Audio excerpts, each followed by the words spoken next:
नमस्ते दोस्तों। तो कैसे हैं आप सभी। तो मैं उम्मीद करती हूँ कि आप सब बहुत अच्छे होंगे। एक बार फिर स्वागत है आपको हमारे चैनल में। तो आज हम आपको बताएंगे कि श्री राम ने आखिर क्यों लक्ष्मण को मृत्युदंड दिए थे। क्या आपको ये पता है? तो नहीं पता होगा तो ये वीडियो आपको पूरा अंत तक देखना पड़ेगा। इस वीडियो में आपको सारी जानकारी प्राप्त होने वाली है।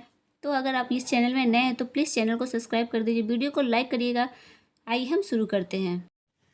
रामायण के मुताबिक भगवान राम ने अपने प्रिय भाई लक्ष्मण को मृत्युदंड इसलिए दिया था क्योंकि उन्होंने गुरुदेव ने ऐसा करने की सलाह दी थी। गुरुदेव ने राम को समझाया था कि किसी प्रिय वस्तु का त्याग करना उसकी मृत्यु के बराबर होता है। गुरुदेव ने कहा था कि अगर राम अपने किसी प्रियतम व्यक्ति का त्याग करेंगे तो वह मृत्युदंड के समान ही होंगे। इसलिए राम ने अपने वचन का पालन करने के लिए लक्ष्मण का त्याग कर दिया। लक्ष्मण ने भी अपने भाई की आज्ञा का पालन करते हुए जल समाधि ले ली और अपने प्राण त्याग दिए। लंका विजय के बाद जब राम अयोध्या लौट आए थे तो यम देवता उनसे मिलने आए थे। यम देवता राम से कहते हैं कि आप जो भी प्रतिज्ञा करते हैं उसे पूरा करते हैं। यम देवता राम से वचन मांगते हैं कि जब तक उनके बीच वार्तालाप चले तब तक कोई बीच में ना आए। राम यम को वचन देते हैं और लक्ष्मण को द्वारपाल नियुक्त करते हैं। लक्ष्मण द्वारपाल बनते ही ऋषि दुर्वासा आ जाते हैं। दुर्वासा लक्ष्मण से अपने आगमन के बारे में राम को जानकारी देते हैं। राम लक्ष्मण को यह कहते हुए द्वारपाल नियुक्त कर देते हैं कि जब तक उनकी और यम की बात हो रही है वो किसी को भी अंदर न आने दे, अन्यथा उन्हें मृत्युदंड देना पड़ेगा। लक्ष्मण भाई की आज्ञा मानकर द्वारपाल बनकर खड़े हो जाते हैं। ऋषि क्रोधित हो गए और धमकी दी कि अगर लक्ष्मण ने तुरंत राम को उनके आगमन की सूचना नहीं दी तो वे पूरी अयोध्या को श्राप दे देंगे।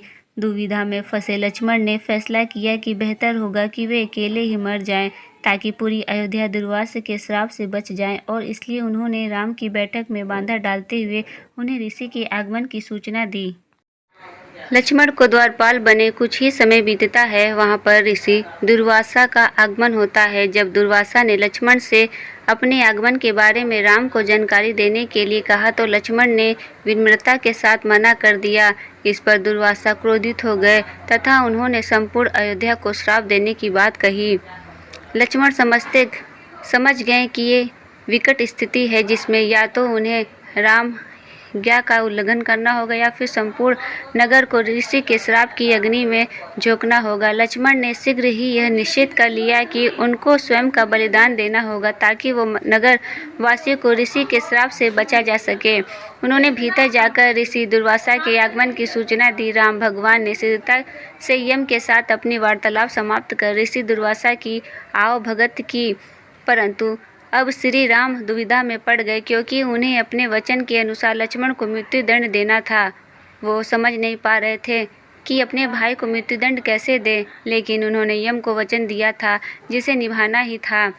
इस दुविधा की स्थिति में श्री राम ने अपने गुरु का श्रवण किया और कोई रास्ता दिखाने को कहा। गुरुदेव ने कहा कि अपने किसी प्रिय का त्याग उसकी मृत्यु के समान ही है, अतः तुम अपने वचन का पालन करने के लिए लक्ष्मण का त्याग कर दो। लेकिन जैसे ही लक्ष्मण ने यह सुना तो वे विकल हो गए। उन्होंने राम से कहा कि आप भूल गए भी कि मेरा त्याग नहीं करना। आपसे दूर रहने से तो यह अच्छा है कि मैं आपके वचन का पालन करते हुए मृत्यु को गले लगा लूँ।